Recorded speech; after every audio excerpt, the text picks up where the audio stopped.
Military aircraft are like finely tuned sports cars.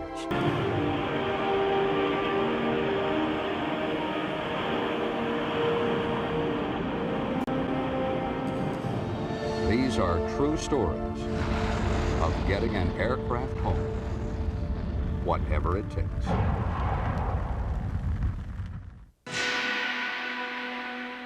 Building a good aircraft is the first step to survival. Early on, engineers learn to test their theories before building their designs into a fleet of aircraft. One of the oldest lines of study has been the lethality of the post-crash fire. Fuel tanks that throw gas onto a hot cylinder are a sure recipe for death. High-speed photography gives dramatic evidence of that, but also explains why some aircraft sit after a crash only to suddenly burst into flames.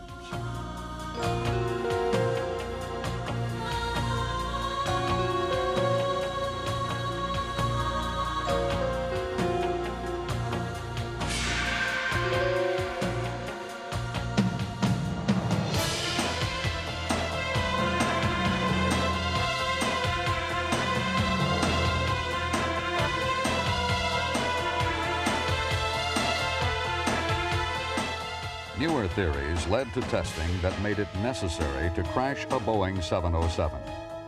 Engineers had constructed innovative fuel bladders designed to minimize post-crash fires, while chemists had come up with additives to turn fuels into less volatile slurries. The ideas looked good on paper, but needed a full crash to play it out. This 707 is actually a drone, flown by remote control. It proved more research was surely needed.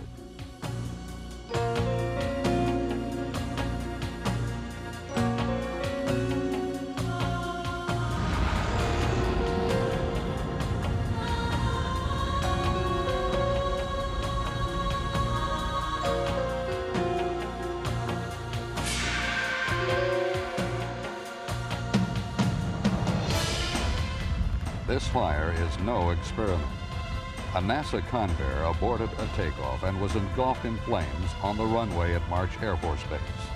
Fire crews were unable to extinguish the blaze. Incredibly, everyone got out safely.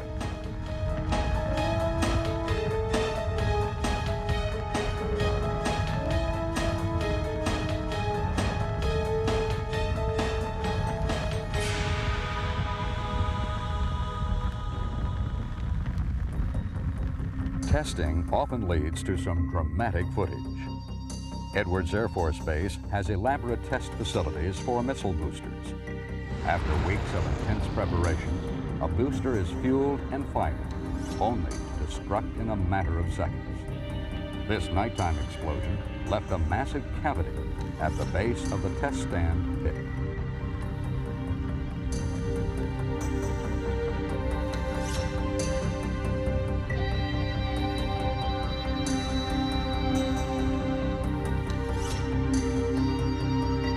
No one flies until an aircraft or a booster gets off the ground, and engines are the critical system on takeoffs. Engines, though, are built to fine tolerances, and as this testing proved, even a small bolt can destroy an entire power plant. Little wonder that foreign object damage is a constant concern to military pilots.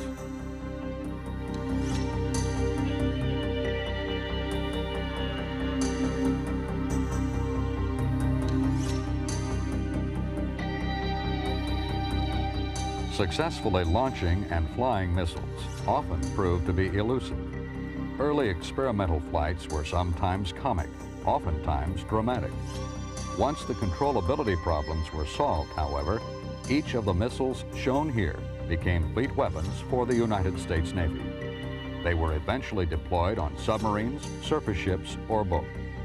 These tests were conducted at Point Mugu, California Ranges.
In-flight mishaps are the routine province of military pilots. And while challenging and unnerving, problems are often solved as quickly as they appear. Consider the routine act of firing a missile. While others may focus on the track or the aiming, experienced pilots know even that can go wrong. This is a Dutch roll, a combination of a rolling and a yawing motion. Left unattended, it can flip an aircraft upside down and lead to an inverted spin. Correcting with ailerons will return the aircraft to stable flight.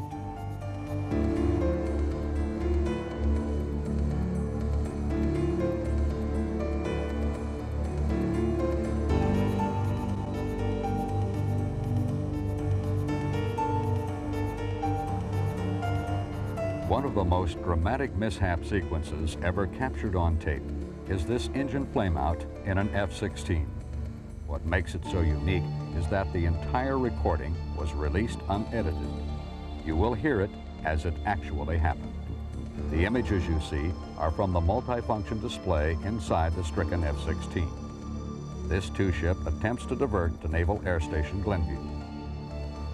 When you are done, you will be surprised by how little time the F-16 had between the flameout and the outcome. Hydraulic oil pressure light. Engine indications are oil pressure is about 5 psi. Nozzle position 0. RPM is 92%. F-tit is 600 degrees. Hydraulics, both good. 0 solenoid. Okay, copy that. We're gonna go ahead and divert. You can just go ahead and follow me. We're going to Glenview. Copy that. Engine MFL 016 has occurred 3 times. We've got a hydraulic oil pressure light still lit. Okay, copy that. Stand by. And you want to go through the checklist? Go ahead. If you would dig into that, I'm going to go ahead and get it set up for a divert here. Copy that. And send me the frequencies over, Victor. I'm turning down the UHF. Copy that. And you going to declare an emergency, or am I? I'll declare it.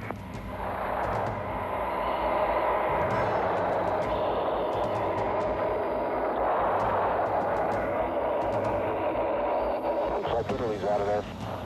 Roger. Chicago Center, Viper 04, emergency. Viper 04, go ahead. Roger, declaring an emergency at this time. Requesting status at Glenview Naval Air Station. I'm requesting to proceed direct. 04, coming left. Naval Glenview Airport, descend and maintain flight level 240. About a 29 for 240, Viper. Caution. Caution. Would you slow it down a little bit for me, Nate? Okay, phone back, stand by. Okay, I'm in the checklist. Oil pressure malfunction, GE100 engine attained desired cruise altitude. Storage jet if required, not a problem. Throttle minimize movements. Note 2C, throttle movement, RPM change may cause engine seizure. Roger, stand by. Okay, it says throttle movement minimized because it could cause engine seizure, and we're going to land as soon as possible. Roger that. See your position. I'm at your right 4 climb for about 4,000 feet. Chicago. Okay, pick up a heading at 360. 3.35. Roger that. Oil indication is now 0. Okay, we've got Glenview Naval Air Station 360 for about 35. We're descending to 240. You got the coordinates? Heading, I'm going to come off on your right side. Copy that. You got any coordinates for me? Negative, standby. I've got it in the TAC in. It's channel 77. That's fine. We'll land right. Roll out, heading north. Coming left to north. Okay, I'm going to pick up chase on you. Roger. As soon as we get you set up over there, we're going to go ahead and drop into it. Yeah, I'm going to hold 90% RPM, all right? That sounds good. Just hold that. 04, the altimeter setting at Chicago, 299.4, descend and maintain 10,000. Descending to 10,000, 2994. Okay, Chicago Center, Viper 04. It's the aircraft number 2 in the flight. He's got an engine oil problem. We're proceeding direct. We've got fuel for about 3 hours. Check that, 2 hours. Viper Viper 04, roger that. They're flighting 360 now. Vectors for your descent. Roger, 360, and we'll be, we've got one full on board, and we'll be setting up for an SFO there. 04, roger. I don't know that he knows what an SFO is. You might want to tell him. That's okay. I'm just trying to let him know that. We'll really worry about that with the tower. Copy that. Okay, all right, Newt, tape's still on. Engine fault lights still lit, avionics still lit, hydraulics are looking good. Fuel 6,500 total pounds, 600 on the F-tip. Right now holding 90% RPM, minimizing the throttle movements. Nozzle position is 0. Oil indicator is pegged at 0. Copy that. Hydraulic oil pressure light is still lit. Okay. Okay, we are within gliding distance of this place now. Copy that, and I also have a engine 016013. Requesting equipment standing by. Confirmed. And PFL indicated engine lube low. Viper 04, contact Chicago, approach control on 308.4. 3084. I'm going now. Around there. They're sending down to 10 grand, right? I'm not picking up a pack end lock. Okay, it's 335 for 20 right now. Back, you can check left. Chicago Center, Viper 04 is with you, emergency. Viper 04, roger, you're cleared to 10,000 for Navy Glenview. There'll be a visual on the runway 17. The airport's 12 o'clock, 3 and 7 miles now. Do you need equipment standing by? I'm descending. Okay, that's affirmative. We're coming through 230. Okay, it's 7 miles on the nose. The tachyon itself is just to the north of the field. Copy that. And we're getting vectors down there for them. And I'll tell you what, if you'd like, you can go ahead and pick up on the radio, or if you just want, you can concentrate on the emergency and I'll talk to them. Oh, I'm doing all right now. And the radio is what? Viper 04, make a right turn to a heading of 040 now. Coming right, 040, Viper 3.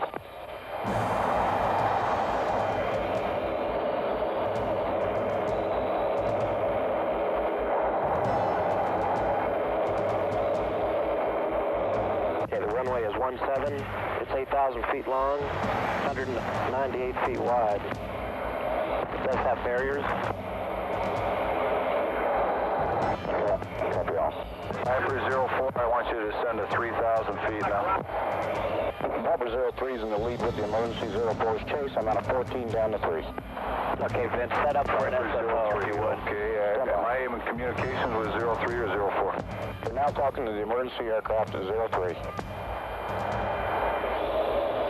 Viper 03, roger. Can you give me a left turnaround all the way around now to a 180 heading to line up for 17 at Glenview? There it is, Newt. I've lost it. I've lost my engine. Mayday, mayday, mayday. Okay, copy that. Come left. Caution. Caution. Okay, give me immediate vectors. This is an emergency. I'm engine out. 03, the airport is 4 miles to 5 miles south. No gyro vectors. No gyro vectors. Let's go. Newt's getting a little hot here. There's no gyro vector into a left turn. Give me headings. I need headings now. Left turn. Left turn. Okay, it should be on your nose. Just under the cloud. Shut up, Newt. How many miles, please? 4 miles from airport, Viper 03. Got one shot. Make it good. Viper 03, start right turn now. Stay with me, Newt. I'm with you. Viper 03, start right turn. Stopping right turn. Viper 03, roger, you're 2 miles from airport. Mile and a half, stop turn. Okay, duck under, Vince. Put the cable down. Put the cable down. Cable, cable, cable. Viper 03. Okay, I'm on guard. Viper 03 flight is an emergency. Going into Glenview Naval Air Station. Got an engine out. Viper 03, you're a quarter of a mile from runway. Okay, you got it, Vince. You got it. I'm hot. I need the cable. Darn shit, Newt.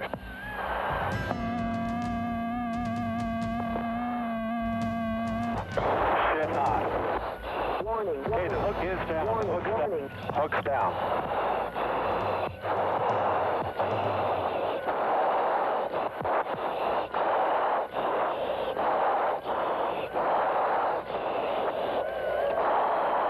God damn.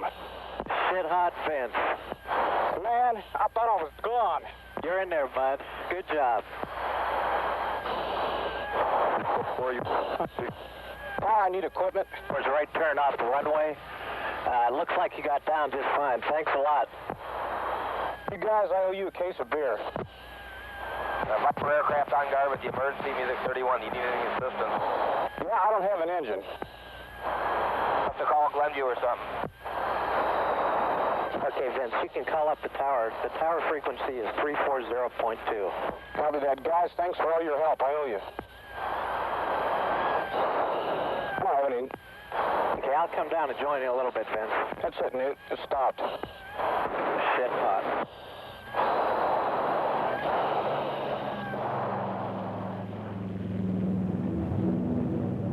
One of the most violent out-of-controls ever recorded by cameras. Indeed, a situation so rare that only a handful of pilots have ever reported it at all, was inertial coupling. It happened to Chuck Yeager.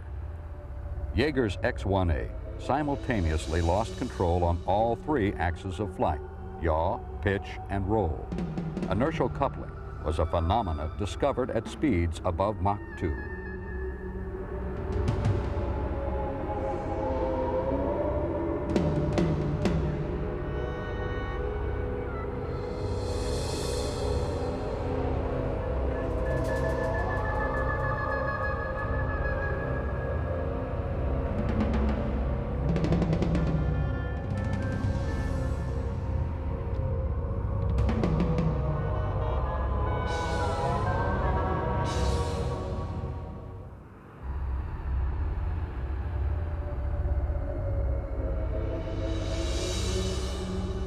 A loss of control in or near ground effect is rarely survived.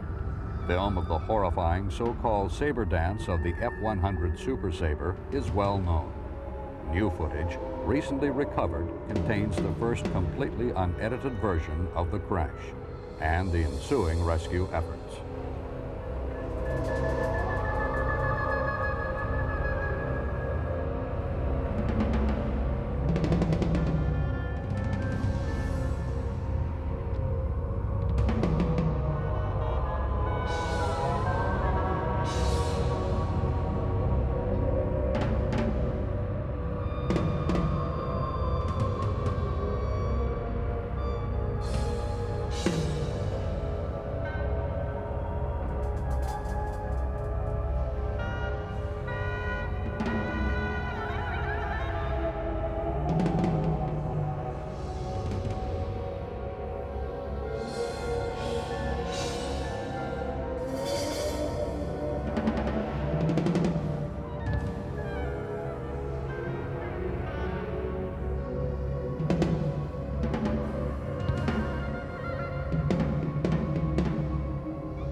This T-33 is flying chase to a Navy Regulus missile. The pilot commits a terrible error. He fixates on the lead aircraft and flies himself into the ground. Fixation is a constant danger in formation flight, particularly in close proximity to the ground.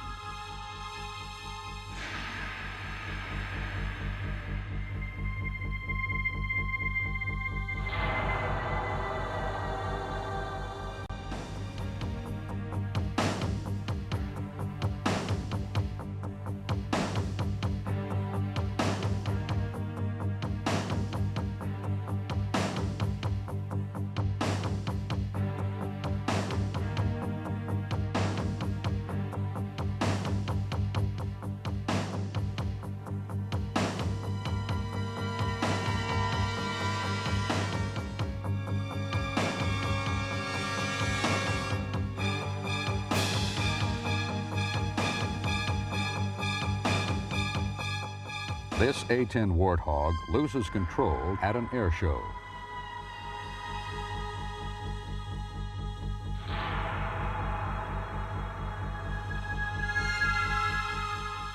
The aircraft pitches up and rolls before hitting the ground.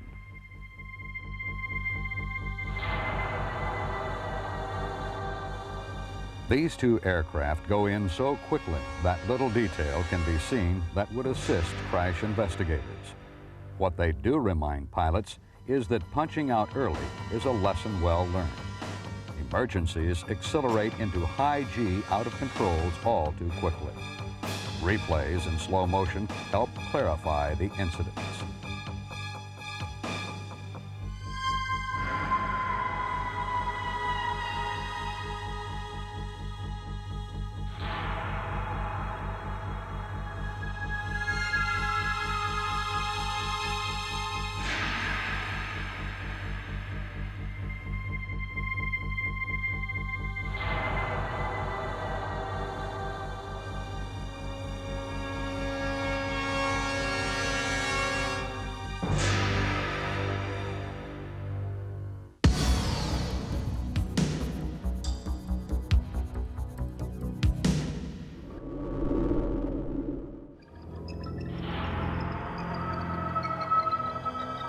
Drone aircraft have been used in testing for years. This B-17 is a remotely controlled target drone. It is used here to demonstrate the lethality of proximity explosions. The cameras track the stricken fortress to impact.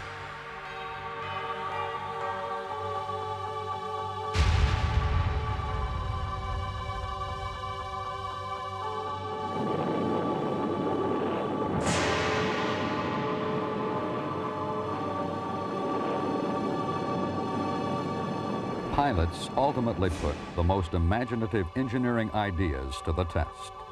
Jet-assisted takeoffs from rail launchers actually proved to be practical. However, the recovery relied on the rocket bottles falling off after launch. In this launch, that did not happen. And despite every trick known to the pilot, the only way home was the ejection seat.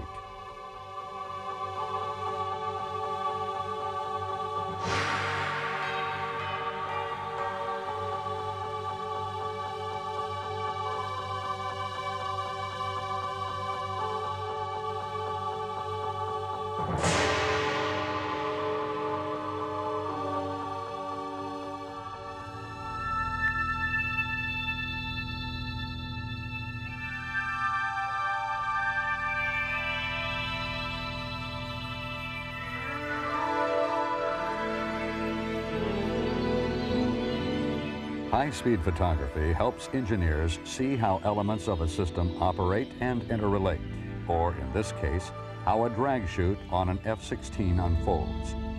Perhaps a new plan for packing chutes came of these tests. Perhaps they proved an old design. Today, though, such photography is more a work of art than it is an overview of a test.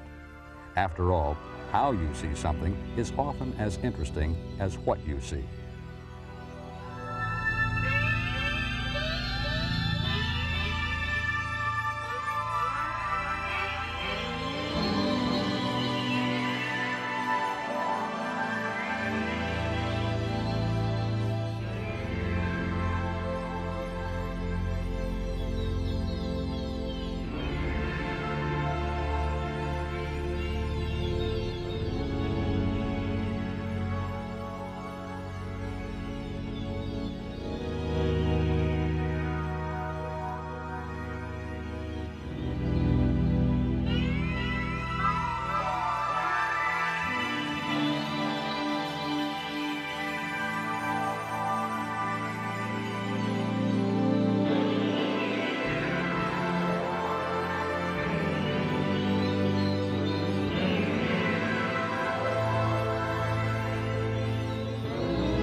Landing gear are one of the most complex mechanical systems anywhere in an aircraft.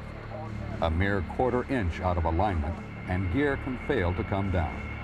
Even the largest jet in the United States inventory, the massive C-5, is helpless in the face of a stubborn nose wheel.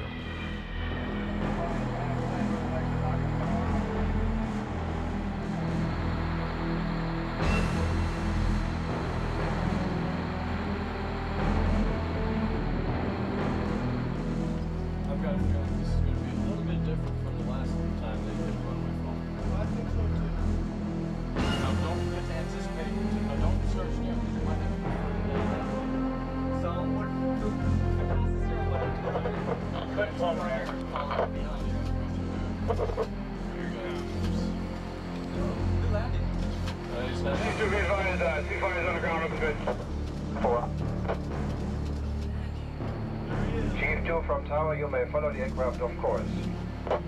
Never down. We got flame. March! Got flame! Go! Go! Go! When I tell you to... Water. When I tell you to, go below 10. I'm on your left right now. Chief 2, that's right, you. Go ahead, rescue. Is it alright maybe when we go in with the crash with 1 and 2 and tone it down? Yeah, 10-4, there's a little flame in the front. I want to check it out. Well, there's maybe a lot of heat on it anyway. That's why it's better when you put some foam on it. Yeah, 10-4, go ahead and crash fire and fall down the front wheel over there. Keep that everything working. 10-4, what's the fire line? Meet at the hotel. 10-4.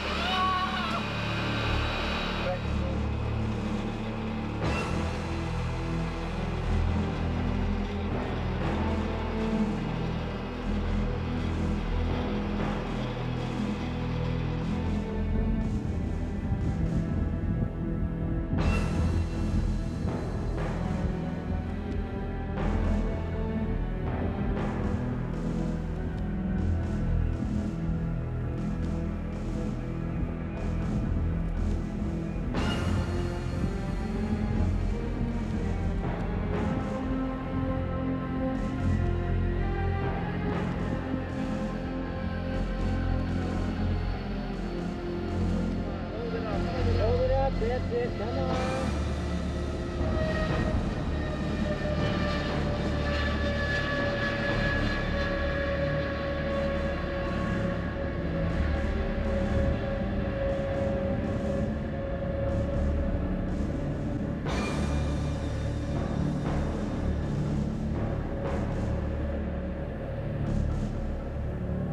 Here's the fire. Get ready to roll, get ready to roll.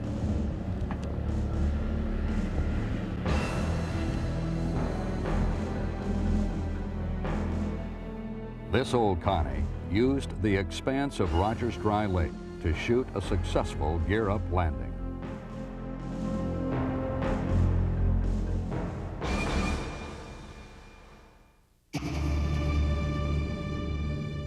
The nose gear on this F-105 fails and forces the pilot to belly in at Edwards.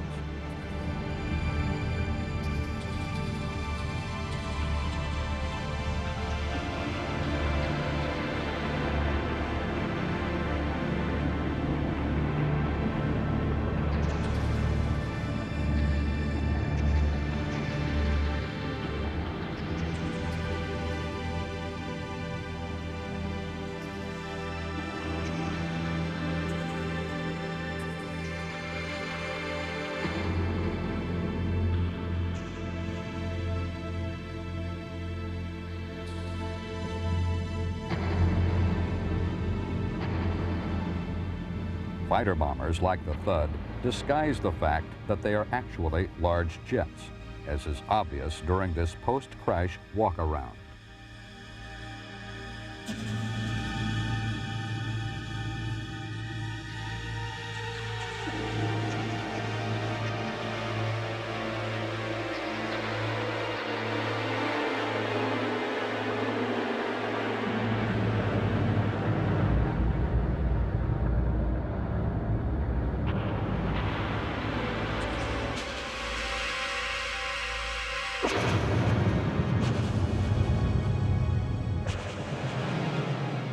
As strange as it may seem, things sometimes just fall off an aircraft, as this wheel does during takeoff.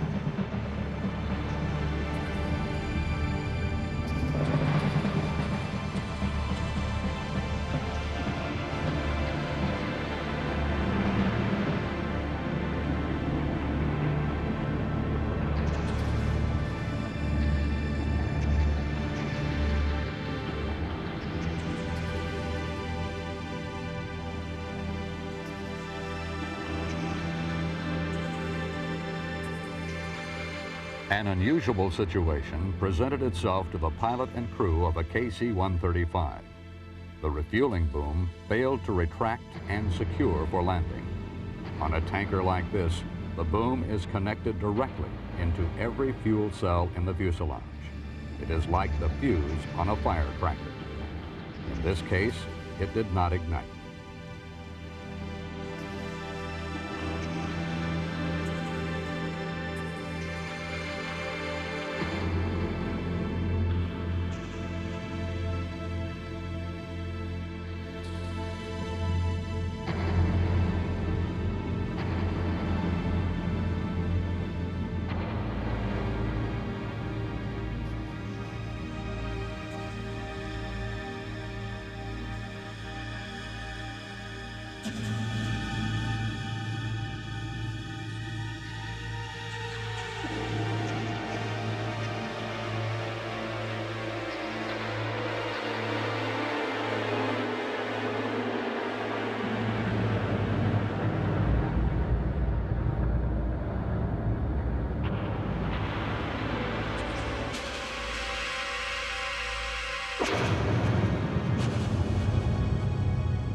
The B-52 has one of the largest vertical stabilizers in the Air Force.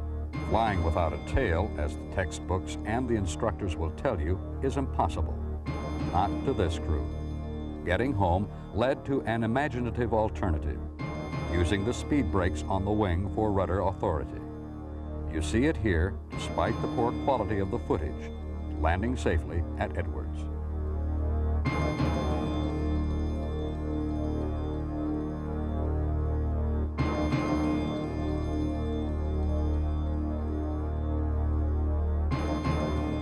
The U-2 is a difficult plane to land under any circumstance. Long, spindly wings and centerline main gear create a balance problem during the rollout and require ground crews to catch the wingtips. Gear problems, therefore, throw the U-2 terribly off-center and make landings particularly demanding.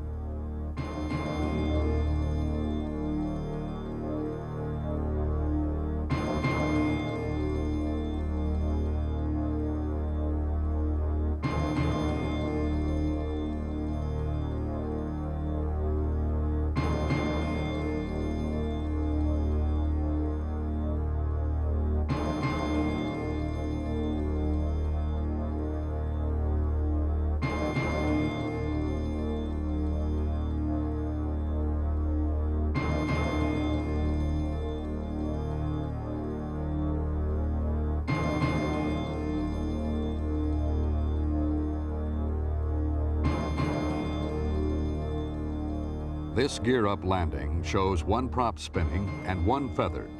The Navy pilot kept one engine online to power emergency systems aboard the aircraft.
Still photos are sometimes the most interesting material available after a mishap. Most photographs reveal causes and outcomes with even the simplest examination. Gear problems, for instance. These photographs record 3 decades of common landing mishaps, all survived, all interesting in their own right.